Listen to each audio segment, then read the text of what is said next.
guys, it's Stephanie. Welcome back. Today we're going to be making this 5x7" flip template, and I went ahead and printed this on cardstock. This is Pen & Gear brand 110-pound cardstock, but it's more like, I would say, like a 65-pound of other brands. So whatever thickness works best for you is fine. And I went ahead and printed this all out, and now I'm going to run it back through the printer and print some printable papers on top. And you'll also probably want to flip them over and print on the back of a lot of these as well, because when you open up your flip, you want to be able to see the papers on both sides. So I'm going to do that, and then we'll get this put together. Okay, so I went ahead and printed our papers on top of our template, and I'm using our Sweet and Shabby purple papers. And most of these you print on the back. The only ones that you don't are these two kind of rectangular ones, the inside panel and the back panel. And we don't need to print on the backs of those. So I'm gonna go ahead and cut these out, and then we're gonna put this flip together. Okay, so I've got my pieces cut out, and then I'm gonna go ahead and just score them on my scoreboard. And you're just gonna score the tab, and then what you want to do is fold it backward and forward and really give it a lot of play so that when we put it together, it will be able to flip without being too stiff. And we're just gonna do that for all the tabs. Okay, so we're gonna choose one of our plain rectangular pieces, whichever one you want. And this will be kind of the inside piece of our flip.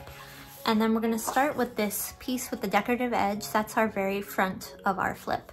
And you can pick which side you like best. I'm gonna use this one with these little roses.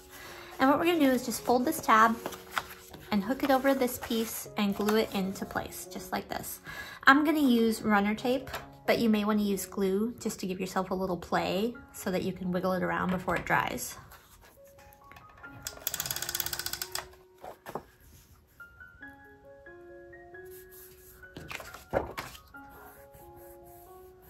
So this is the top of our flip, and then next we're going to do the bottom.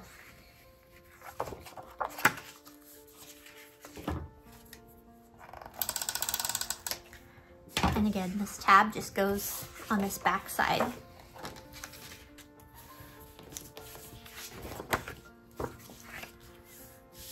And if you're finding that this is having trouble closing, you can trim just a little bit off the top of this, and that should help.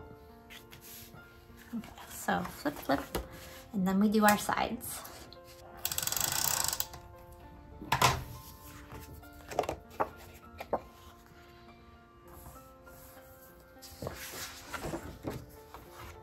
And again, if it's not quite fitting, you may have to do just a little bit of trimming.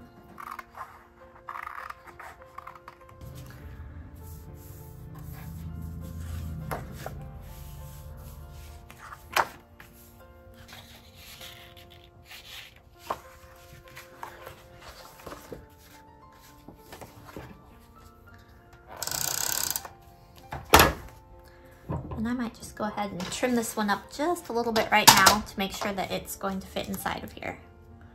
Just a little off the top and the side, I think.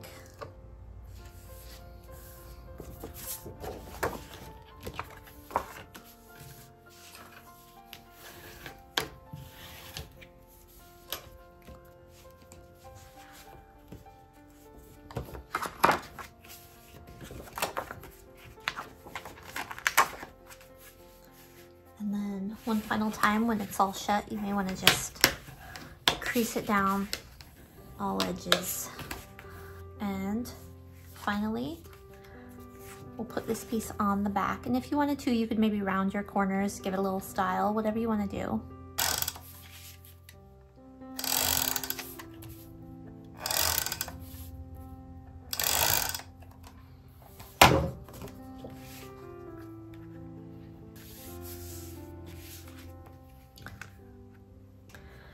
Okay, everyone, so you can put this inside your journal if you want to, or you could use it on its own. You could tuck it in or glue it in, and you have just a cute little flip for your journal.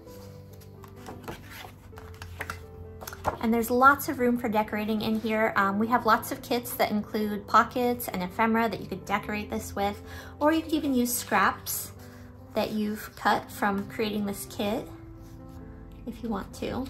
and they can become tuck spots for, you know, tags and cards. They can become belly bands, whatever you want to do. So that is it. Thank you for watching, everyone. Let us know what you're gonna do with this flip, what kit you might be using it with, or what journal you're going to be creating. We'd love to hear that in the comments. Thank you for watching, and we'll see you next time.